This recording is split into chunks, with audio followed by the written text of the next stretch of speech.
আপনাদের সঙ্গে আছি এএস আজাদ, ঢাকার গণমাধ্যম কর্মী।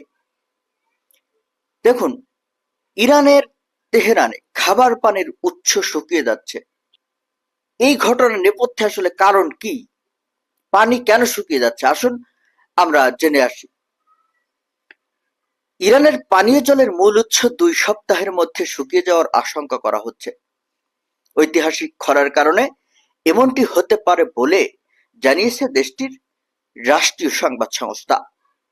এই খরায় তেহরান অঞ্চলে বৃষ্টিপাত 100% কমে গেছে।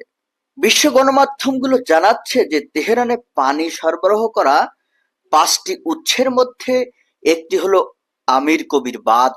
এখানে 1,40,00,000 ঘনমিটার পানি রয়েছে, যা ধারণ ক্ষমতার 8% মাত্র।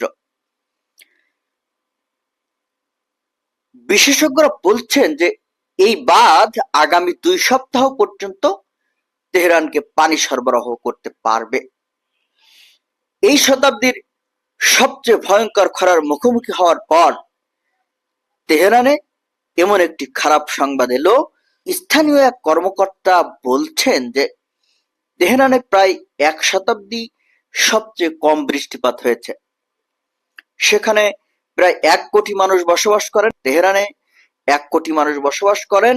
এই শহরের পাশের আলবস পর্বতমালা প্রায় বরফে ঢাকা থাকে।